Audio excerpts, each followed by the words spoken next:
Every time I rebuilt my gate, Karen, the self-proclaimed queen of the HOA, drove her white Mercedes straight through it like it was nothing. And the morning she lined up her car to smash it again right in front of a news crew, she had no idea she was about to learn that physics doesn't negotiate. Her luxury sedan crumpled like a soda can against what looked like cedar posts, but underneath was 3 feet of steel and concrete I'd poured with my own hands.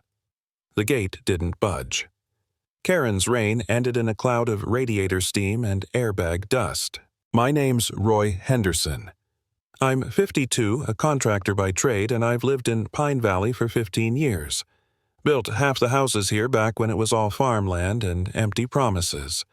These days, I stick to smaller projects decks, repairs foundation work, the kind of jobs that keep the bills paid without breaking my back.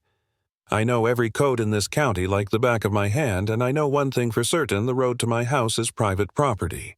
No easement, no right-of-way, no HOA jurisdiction. But try telling that to Karen. The first time she drove through my gate, I thought maybe it was an accident. But then she rolled back down my drive window, down. Hair-perfect realtor smile plastered on. "Hi there. I'm Karen, HOA president. We need to talk about this gate situation. Situation, lady, you just destroyed my property." She waved it off like I was overreacting. That old thing was a hazard anyway. Community emergency access, you understand. My blood boiled. There was no emergency access, no legal right. She had as much authority over my land as my garden hose had over NASA. I called the sheriff. Figured it was open and shut, trespassing, property damage, reckless driving. Sheriff Brooks showed up, shuffled his boots, wouldn't look me in the eye, and finally said, "Looks like a civil matter. Maybe you two can work it out. Work it out." She smashed her car through my gate on purpose. Later, my neighbor Mike shook his head. "Karen strikes again, huh?"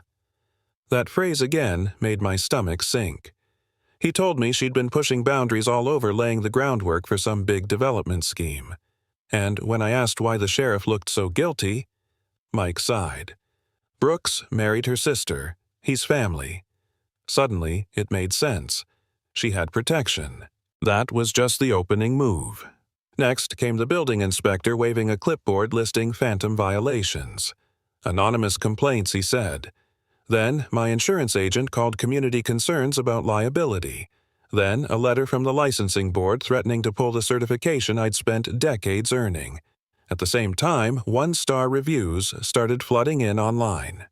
Detailed, polished lies about jobs I never did. Within days, clients' canceled income vanished, and my wife Susan, who runs a small bookkeeping business, started losing her clients too. I sat at our kitchen table, buried under notices, bills, and letters. Susan's hands shook as she held out a termination letter from a client she'd worked with for 20 years.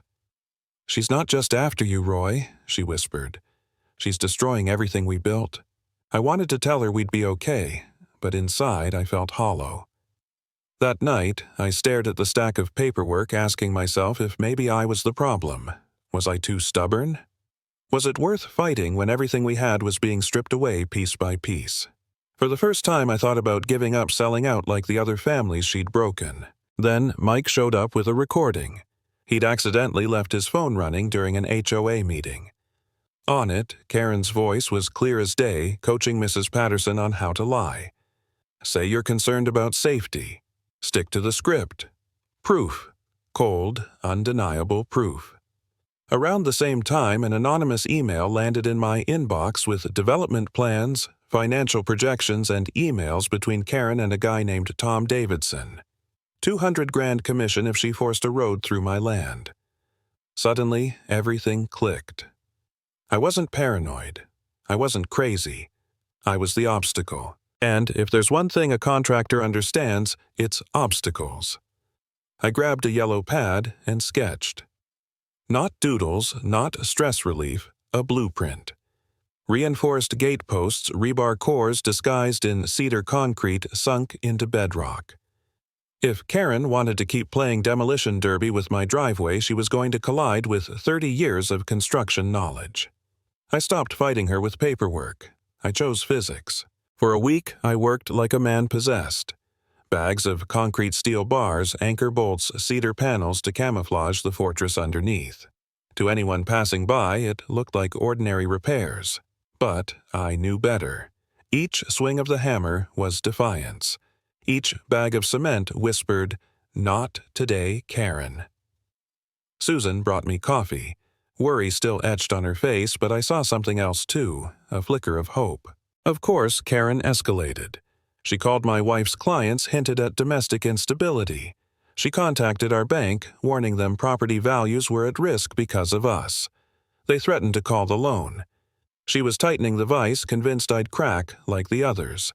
But by then, I wasn't reacting anymore. I was preparing. Cameras hidden in the trees, motion sensors, evidence piling up. And in the center of it all, my gate-innocent cedar hiding an immovable spine. Then came the circus. A crisp autumn morning, Karen rolled up in her Mercedes, Tom Davidson in his BMW. A news van behind them, even Sheriff Brooks trailing along like a man dragged to his own execution. Karen was radiant, basking in the attention, promising this would be the day the community problem was resolved. She sipped coffee, smiled for the cameras, and then climbed into her car like she'd done it 100 times. She lined up, revved the engine, and hit the gas. The impact was everything I'd calculated. A thunderclap echoed through Pine Valley as 4,000 pounds of arrogance slammed into 3 feet of reinforced concrete anchored to bedrock. The hood, folded airbags, detonated coolant sprayed like a geyser. And my gate didn't move. Not an inch. Karen stumbled out covered in white airbag powder eyes, wild dignity shredded. The news crew captured every second in glorious high def. Tom Davidson screamed at her. "You said he'd cave. You guaranteed it." Neighbors poured out phones up recording the downfall of the woman who'd tormented us all. Mike stood there grinning into his coffee like it was Christmas morning. Even Brooks looked relieved, maybe realizing his family dinners were about to get a lot quieter. And just when I thought it couldn't get any stranger, a man in a sharp suit walked through the chaos. Calm, confident. He introduced himself as David Karen's nephew and attorney. "I think it's time Aunt Karen learned about consequences," he said. Turns out he was the one behind the anonymous emails. Karen had ruined his career years back with lies, and he'd spent 3 years quietly building a case. That night at the emergency HOA meeting, David laid it all out: emails, bank records, recordings. A systematic campaign of harassment stretching back years. Families driven out, homes listed by Karen's agency, within days $500,000 in commissions pocketed off people's misery. The room went silent, except for the sound of her empire collapsing. State troopers came in, not Brooks, and put her in cuffs.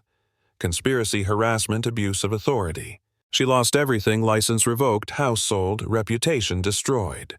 The woman who thought she could smash through my life like she smashed through my gate was left with nothing but debt and disgrace. And me. I stood on my porch watching the tow truck haul away what was left of her Mercedes, knowing the fight was finally over. Sometimes the best revenge isn't yelling or swinging fists. It's building something so strong that when the bully hits it, they're the ones who break. Physics doesn't negotiate.